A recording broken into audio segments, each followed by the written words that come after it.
17 साल का लड़का पूजा करते हुए हार्ट अटैक से मर गया और कहते हैं उसका क्या बिगाड़ेगा काल जिसके साथ चलता महाकाल। अरे महाकाल के मंदिर में महाकाल के पुजारी का बेटा पूजा करते करते मंदिर में मर गया। इसका मतलब आम जनता को बेवकूफ बनाने के लिए इस तरह के नारे दिए जाते हैं। लिखे विचारों को पढ़ो, अपने बच्चों को पढ़ाओ। और मैं माता बहनों से जरूर कहना चाहूंगी, देश का भविष्य और हमारा घर का बच्चा आपकी गोद में खेल के बड़ा होता है। आप उसको जो बनाएंगे वो वैसा बन जाएगा। अगर आप उसको बाबा साहब डॉक्टर अंबेडकर बनाना चाहेंगी तो वो बाबा साहब डॉक्टर अंबेडकर भी बन जाएगा। और मैं इस धरती को फिर से बार बार नमन करती हूं कि इस धरती से इस देश की राजनीति में खलबली मचाने वाला एक ऐसा मसीहा जिसने हजारों वर्ष के दबे हुए महापुरुषों को जमीन से उखाड़कर हमारे सामने लाके साक्षात्कार कर दिया, मान्यवर काशीराम साहब। मान्यवर काशीराम साहब की जयंती के उपलक्ष्य में जो कार्यक्रम रखा गया है उसके समस्त आयोजकों को धन्यवाद कि उन्होंने इतना अच्छा कार्यक्रम किया। और सबसे ज़्यादा मैं शुक्रिया अदा करूंगी कि उन्होंने इस तादाद में महिलाओं को इनवाइट किया। सामने दिख रहा है कि जितने जेंट्स हैं इतनी ही महिलाएं हैं, तो और ज़्यादा लग रही हैं। तो मैंने आने से पहले यही कहा था कि मैं कार्यक्रम में तभी आऊँगी जब मुझे 50% महिलाएं दिखाई देंगी, क्योंकि हम जो समाज बना रहे हैं, जो समाज की कल्पना बाबा साहब अम्बेडकर करते थे, वो समाज की कल्पना में महिलाएं बराबरी की हकदार थी। और हम महिलाओं को पीछे रख के किसी भी स्वस्थ और मजबूत समाज का निर्माण नहीं कर सकते। तो इसलिए शुक्रिया, धन्यवाद कि आपने महिलाओं को यहाँ पर स्पेशल तरीके से बुलाया। और दूसरा ये कि देश के अंदर जिस तरह से उथल पुथल चल रही है उसमें आज मान्यवर काशीराम साहब के बच्चे ही इस देश को एक सही दिशा में ले जा रहे हैं। क्योंकि जय भीम जो आज समझ चुके हैं, बाबा साहब के मूवमेंट को जो समझ चुके हैं, वह आज की जो मरती हुई मानवता है, जो भारत में मानवता वेंटिलेटर पर पड़ी है, उसको ऑक्सीजन देने का जो काम कर रहे हैं वो रविदास जी के अनुयायी, बाबा साहब के अनुयायी और काशीराम साहब के अनुयायी कर रहे हैं। बाकी इस देश में एक ऐसा माहौल है जहां हर कोई दहशत में है, जहां किसी को कोई भी पकड़कर एक धर्म रक्षा के नाम पर मार देता है, जहां महिलाओं के साथ शोषण हो जाता है और जाति के नाम पर उसकी एफआईआर तक नहीं लिखी जाती है। हमारे लोगों के साथ आज तक भी न्याय नहीं होता है, क्योंकि कोर्ट उनके हैं, कानून उनके हैं, वकील उनके हैं, जज उनके हैं। हमारे लोगों के साथ शोषण भी होता है और उल्टा थाने में झपट कर भगा दिया जाता है कि क्या हुआ तेरे साथ, आया रोता हुआ यहाँ भाग यहाँ से। हमारे ही लोगों के साथ शोषण होता है और हमारे लोगों की नहीं सुनी जाती है। कारण है कि जिनकी सरकारें नहीं होती उनकी कोई सुनता नहीं है। और हैरानी की बात यह है, ये भारत के अंदर है कि जो संख्या में ज्यादा है वही सरकार से बाहर है। वो सत्ता से बाहर क्यों है? इसके कई सारे कारण हैं, हमें सोचना पड़ेगा फिर से। जैसे मान्यवर साहब ने उस समय पर एक विशेषज्ञ होकर सामाजिक और राजनीतिक तौर पर सोचा, उसके बारे में उन्होंने गहरी स्टडी की और उस पर काम किया। काशीराम साहब की जो सोच थी उसको आज भी कांग्रेस, बीजेपी और आप भी काट नहीं पा रही है। काशीराम साहब ने हर जाति में नेता दिया ताकि वो स्वाभिमानी बने, वो ऊपर उठे, वो सम्मान का जीवन जिए। जब कांग्रेस बीजेपी ने देखा कि अरे तो स्वाभिमान की बात करने लगे, शिक्षा की बात करने लगे, अधिकारों की बात करने लगे, सम्मान की बात करने लगे, जो हमारी चारपाई पर हमारे सामने बैठते नहीं थे, कांपते थे थरथर पत्ते की तरह, आज वो सीना चौड़ा खड़ा करके हमारे सामने होने लगे। तो उन्हें लगा अब ऐसा करो, इन्हें फिर से वापस ले जाने के क्या किया जाए। तो मान्यवर साहब ने नेता तैयार किए जातियों में और उनको खड़ा किया। लेकिन आज बीजेपी कर रही है कि हर जाति का एक भगवान तैयार कर रही है, देवता तैयार कर रही है और कहती है जाओ जागरण करो, जाओ हवन करो। और हमारे लोग बड़े शांत तरीके से उसको एक्सेप्ट कर लेते हैं और उसके पीछे लग जाते हैं, क्योंकि पता है नेता अधिकारों की चेताएगा और मिट्टी का पुत्र क्या है वो तो पड़ा रहेगा। माला चढ़ाओ, फूल चढ़ाओ, घी चढ़ाओ, कुछ भी चढ़ाओ, जो तुम्हारे पेट में खाने का होगा वो लूट लेगा। और एक उसके ही चुटियाधारी की दुकान भी सज जाएगी, उसका बच्चा विदेश पढ़ेगा, कमाओगे आप, और जो उनका निर्माण किया हुआ देवता होगा उस देवता के चरणों में आप लुटा कर आ जाओ। इस देश में दो तरह के नशे हैं, एक तो नशा वो जो शाम को करते हैं, सुबह उतर जाता है, अफीम का, गांजे का, चरस का, शराब का और अन्य गुटखा खैनी, जितना भी हो सकता है, जो भी मेरी समझ में आता, पूरब में जाती हूँ तो ये बहुत ज्यादा होता है, मसाले का। इससे ज्यादा खतरनाक नशा अंधविश्वास का, इससे ज्यादा खतरनाक नशा अपने पूर्वजों को ना जानने का। जो अपना इतिहास नहीं जानता वो अपना इतिहास नहीं बना सकता। इस बात में इतनी ही बड़ी सच्चाई है कि आज हम लोग फिर जहां चले थे वहीं बार बार पटक दिए जाते हैं। देश के अंदर पुरुष और युवा कर रहे हैं रात को होकर सुबह उतरने वाला नशा, और इस देश की महिलाएं कर रही हैं वो नशा जो खुद तो करती है, हमारे बच्चों में भी डाल रही है कि बेटा ये है देवी मैया, ये तुम्हारा उद्धार करेंगी। 5 वर्ष का बच्चा नहीं हुआ उसको बता देंगे जाओ यहां माथा टेको, और वो जाएगा फिर वैष्णो देवी की यात्रा करने 1 लाख रुपए के खर्चा लेकर 2 लाख का बजट बनाएगा, और माँ और पिता बुढ़ापे में पड़े होंगे, उनको 2 रुपए की टैबलेट नहीं ला कर देगा। आपने सिखाया, आपने नहीं बताया कि हमें अधिकार कहां से मिले, आपने उन्हें बता दिया कि सब कुछ देवी मैया से मिला, सब कुछ इस देवता से मिला। तो हमारा बच्चा फिर हमारी केयर क्यों करेगा, हमारे पुरखों की किताबें क्यों पढ़ेगा, उनका संघर्ष क्यों जानेगा, फिर उनके जैसा क्यों बनेगा। चित्र से चरित्र के निर्माण होते, हमारे घरों में कृष्ण की तस्वीरें होती हैं, जो नहाती हुई महिलाओं के कपड़े चुरा के ले जाता था। 376 का मुजरिम बनता है आज। नहाती हुई महिला को कोई देख लिया, कपड़े उतार कर उसके भाग जाए तो क्या करोगे आप, थाने में जाओगे ना। लेकिन जब थाना और कोर्ट कचहरी नहीं था, लोकतंत्र नहीं था, तो आपकी बेटियों के साथ वो ऐसा करता था। आज थाना है, लोकतंत्र है, वकील साहब बैठे, बताइए 376 लगेगी धारा। भोले बाबा इतना नशा करता है, उसे अपने बच्चे की पहचान नहीं पड़ी, उसने गला काट दिया, और हम उसके पीछे जाते। हमारी महिलाएं हमारी बच्चियों को बताती है कि तुम व्रत करो। जब वो भोले का व्रत कर रही है तो कैसा पति मिलेगा, नशेड़ी मिलेगा, और फिर नशे से परेशान होंगे, फिर उसका केस लड़ते फिरेंगे, भाई बहुत बुरा पति मिल गया। नशा करना भोले ने सिखाया और रेप करना कृष्ण ने सिखाया। उससे भी पूर्व में चले जाओ तो अपनी बेटी के साथ दुराचार करना ब्रह्मा ने सिखाया। उन्होंने खूब किया, कहीं कोर्ट नहीं था, थाना नहीं था, कचहरी नहीं थी, सुनवाई नहीं थी, किया और देवता बन गए। ब्रह्मा ने विष्णु ने अहिल्या का किया, रूप बदलकर। अंधेरा हुआ करता था कुटियाओं में, काली रात में कोई भी किसी के घुस जाता था और कहते थे कि बस बताना नहीं, इज्जत चली जाएगी। राजनीति के बारे में अभी बड़े भाई जयप्रकाश जी ने बताया कि राजनीति को गंदा बता के हमसे दूर रखा गया। हम खुद दूर रहे, अपनी महिलाओं को दूर रखा कि भाई जितनी महिलाएं राजनीति करती है वो चरित्रहीन होती हैं, जितनी महिलाएं ज्यादा बोलती है वो चरित्रहीन होती हैं, वो चरित्र की गिरी हुई होती है। अरे कोई औरत है, बताओ ये कोई औरत है, इसकी चाल देखो, चौड़े होकर चलती है। औरत तो सर झुका के चलनी चाहिए, सिकुड़ के चलनी चाहिए, तब औरत मानी जाती है। उनकी औरतें दुनिया भर में घूम रही हैं, जो हिंदू कोड बिल बाबा साहब अम्बेडकर ने इन स्पेशल अधिकारों के साथ उन महिलाओं के लिए लिखा, जिनकी दशा हजारों वर्षों से टूटी फूटी और दयनीय थी, और आंसू आते थे उनको इनकी हालत देखकर। आज उनकी स्थिति वैसी की वैसी है, और जिनके लिए जिन्होंने विरोध किया, हिंदू कोड बिल की प्रतियां जलाई, बाबा साहब अम्बेडकर का विरोध किया गांधी के साथ मिलकर, आज उन महिलाओं ने सबसे ज्यादा फायदा स्पेशल हिंदू कोड बिल का उठाया।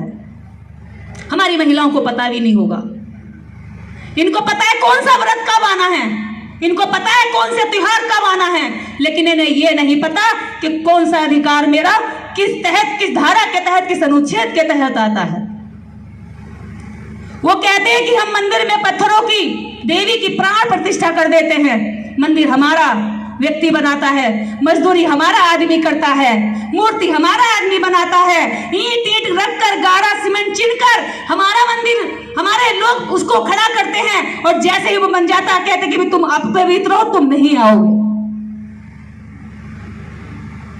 और मार के भगा देते हैं।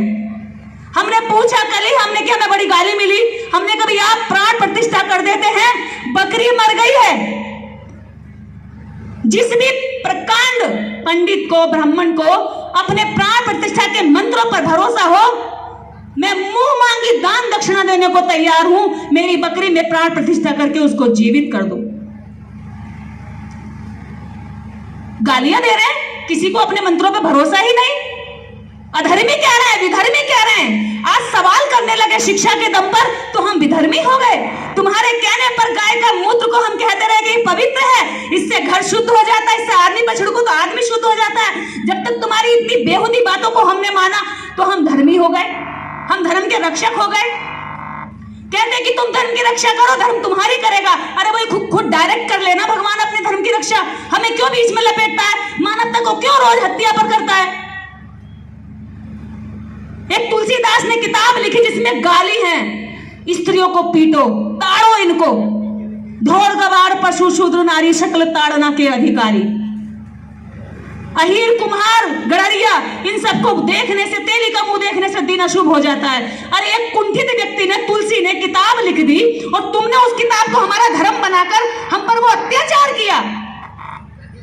एक शूद्र अगर इनके मंत्र सुन ले तो कान में पिघला हुआ शीशा डाल दो, कितनी तकलीफ हुई होगी उसको, कितना दर्द होता होगा हमारे पूर्वजों को जब पिघला हुआ शीशा कान में गर्म डाला जाएगा। इतनी तकलीफ हमारे लोगों ने इस धर्म में सही, और आज भी हम इस धर्म को एक खंबे की तरह चिपक करके बैठे हैं कि नहीं हम छोड़ेंगे नहीं, ये खंबा हमें छोड़ता नहीं है। वो हालत है हमारी कि हम खंबे को चिपक कर खड़े हैं और कहते हैं कि खंबा हमें छोड़ता ही नहीं है। हम चिपक कर खड़े हैं, जब तक यहाँ रहेंगे तब तक राजनीति भी उनके हाथ में रहेगी, क्योंकि वो इसी के दम पर अपनी सत्ता को साकार करते हैं। उन्हें पता है सत्ता में कोई भी रहे पैर हमारा ही छुएगा। जब देश के प्रधानमंत्री या देश की राष्ट्रपति आदिवासी महिला बनाई जाती है तो उनके धर्म का डंका देखो। ब्राह्मण खुद को धर्म कहता है, कला कहता है, संस्कृति कहता है, वो कभी भी राजनीति नहीं कहता। उसे पता है राजनीति में आने के बाद भी पैर तो मेरे ही छुएगा। जब राष्ट्रपति द्रौपदी मुर्मू बनती हैं, महामहिम राष्ट्रपति, देश की प्रथम नागरिक, एक राष्ट्रपति का भी 18 वर्ष के लड़के शुद्धिकरण कर रहे होते हैं मंत्रों का उच्चारण करके। देश की प्रथम नागरिक, शिक्षित, वैलिड, लोकतंत्र के माध्यम से चुनी गई, जब सीट पर जाकर बैठती हैं तो उनकी इजाजत लेती है, वो शुद्धिकरण करते हैं, वो उनको इस लायक करते हैं कि तुम अब यहां बैठो। इसका मतलब हम कितने भी ऊंचाइयों पर पहुंच जाएं, हम करोड़ों का बिजनेस खड़ा करते हैं, लेकिन प्रवेश कब करते हैं? जब उनसे पूजा करवा लेते हैं। हम करोड़ों की बिल्डिंग खड़ी करते हैं, मकान बनाते हैं, लेकिन गृह प्रवेश में एक अनपढ़ चुटियाधारी को बुलाते हैं। हम सत्ता में पहुंचने से पहले हमें संस्कृति पर भी काम करना होगा। अगर हम बिना संस्कृति के सत्ता तक पहुंच जाएंगे तो जो हास्य आज हमारा है वो वैसा ही होगा, क्योंकि वो कभी भी हमें धक्का मार के गिरा देंगे। संस्कृति जड़ों में होती है और राजनीति वोट से होती है। संस्कृति संस्कारों में होती है, राजनीति हमारे प्रतिनिधियों से होती है। जब तक हमारे लोग हमारे समाज की जिम्मेदारी नहीं समझेंगे, तब तक हम कितने भी नेता खड़े कर दें वो स्वार्थी बन जाएंगे, वो उनके पैरों में पड़ जाएंगे। क्योंकि बड़े से बड़ा नेता भी उनके पैर छूता है तो समझ लो कि अगर एक एमपी एक अनपढ़ के पुजारी के आगे पैर छूता है, फल चढ़ाता है, दूध चढ़ाता है, दान चढ़ाता है, तो वो 5 लाख लोगों का प्रतिनिधि करने वाला 5 लोगों के दिमाग को उनके पैरों में रखता है। लोग क्या कहेंगे, भी इतना बड़ा नेता ऐसी थोड़ी है पागल जो उनके पैर छू रहा है। हमारे लोग भीड़ तंत्र पे ज्यादा विश्वास करते हैं। अरे कथाओं में दुनिया भर की लोग हमारे जाते हैं, हर वर्ष में एक बाबा करोड़पति तैयार कर देती है हमारी जनता। इतना पैसा है इनके पास, अरबपति बाबा तैयार हो जाते हैं। जब इनको लगा कि ये लोग जागरूक हो रहे हैं, बाबा साहब डॉक्टर अंबेडकर की तरफ जा रहे हैं, तो इन्होंने देखा बाबाओं के नाम से दुकानें खोल दी। एक दुकानदार बाबा के नाम वाला, अरबपति खरबपति, और वैसे ही वो हिस्ट्री शीटर निकलते हैं, वो रेपिस्ट निकलते हैं, फिर वो जेलों में जाते हैं। इतने जेल में जाके उसके लिए कोर्ट से निर्णय नहीं आता, इतने ही जनता दूसरा बाबा तैयार कर देती है। एक बाबा और था, वो पर्ची खोलता था। अब कानून की पर्ची खुली है तो भागा भागा फिर रहा है। सबकी पर्ची खोलता था, खुद का भाई जेल जाने वाला था, SC/ST एक्ट का मुकदमा लगने वाला था, उसे नहीं पता लड़का पूजा करते हुए हार्ट अटैक से मर गया। और कहते हैं उसका क्या बिगाड़े काल जिसके साथ चलता महाकाल। अरे महाकाल के मंदिर में महाकाल के पुजारी का बेटा पूजा करते करते मंदिर में मर गया। इसका मतलब आम जनता को बेवकूफ बनाने के लिए इस तरह के नारे दिए जाते हैं कि मेरा भाई जेल में जाने वाला, सबकी पर्ची खोल करके करोड़पति बन गया, लेकिन भाई की पर्ची नहीं खोल पाया, उसको नहीं बचा पाया।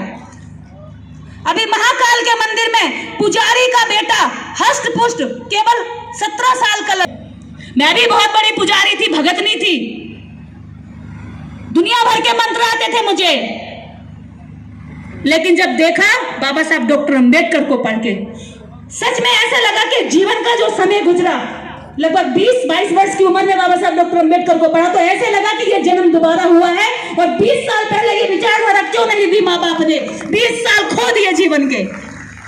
पर ये हमने कमिटमेंट कर लिया कि जीवन का अगला जितना भी समय रहेगा, पिछले 11-12 वर्षों से घर कम जाती हूँ, जिस दिन नहीं जाती समाज के बीच में उस दिन नींद नहीं आती है, बेचैनी होती है। जब से सावित्रीबाई फुले को पढ़ लिया उस दिन से जान लिया कि मेरे लिए नहीं है, क्योंकि सावित्रीबाई फुले ने 1848 में पहला स्कूल खोलकर स्त्रियों के लिए शिक्षा के द्वार तैयार किए। 33 करोड़ में से एक ने भी नहीं कहा कि इनके गले से हंडी तोड़ दो, इनकी कमर से मटका तोड़ दो, इनको स्कूलों में जाने के लिए छोड़ दो, इनको संसद तक जाने के लिए रास्ता दो। लेकिन बाबा साहब डॉक्टर अंबेडकर ने सारे रास्ते खोल दिए, तो इससे बड़ा भगवान क्या हो सकता? जिसने हजारों वर्ष की गुलामी तोड़ दी, उससे बड़ा भगवान क्या हो सकता है? अगर आपको आस्था रखनी है तो बाबा साहब के विचारों में रखो। सुबह अगर पूजा पाठ करनी है तो बाबा साहब डॉक्टर अंबेडकर के लिखे विचारों को पढ़ो, अपने बच्चों को पढ़ाओ। और मैं माता बहनों से जरूर कहना चाहूंगी, देश का भविष्य और हमारा घर का बच्चा आपकी गोद में खेल के बड़ा होता है। आप उसको जो बनाएंगे वो वैसा बन जाएगा। अगर आप उसको बाबा साहब डॉक्टर अंबेडकर बनाना चाहेंगी तो वो बाबा साहब डॉक्टर अंबेडकर भी बन जाएगा। और मैं इस धरती को फिर से बार बार नमन करती हूं कि इस धरती से इस देश की राजनीति में खलबली मचाने वाला एक ऐसा मसीहा जिसने हजारों वर्ष के दबे हुए महापुरुषों को जमीन से उखाड़कर हमारे सामने लाकर साक्षात्कार कर दिया, मान्यवर काशीराम साहब की इस जन्मभूमि को मुझे नमन करना होगा। इस दुनिया के जितने भी आगे राजनीतिज्ञ होंगे उन्हें काशीराम साहब को पढ़ना होगा, क्योंकि काशीराम साहब ने ऐसे जातिवाद के द्वंद्व में एक अपनी सत्ता खड़ी करके दिखाई। कहां उन्होंने काम किया, कहां उन्होंने जन्म लिया और कहां जाकर के सफलता पाई। ये देखिए उनका संघर्ष कहां से कहां तक चला। आज हम थोड़ी सी दूर जाने में थक जाते हैं। काशीराम साहब के जीवन का जो संघर्ष हमें याद आता है, जिनकी साइकिल का पंचर जुड़वाने के लिए 4 आने नहीं होते थे, 4 आने के लिए भी वो अपने दोस्त से कहते थे यार है तेरे पास, कि मेरे पास भी नहीं है भाई, जेब में देख लिया, तो पैदल चले जाते थे स्टेशन तक। ऐसा व्यक्ति, ऐसा मसीहा हम लोगों के बीच से जन्मा और पैदा हुआ और बड़ा होकर के उसने वो कर दिखाया जो कहते थे कि रानी की कोख से राजा पैदा होगा। लोकतंत्र के बाद भी रानी की कोख से ही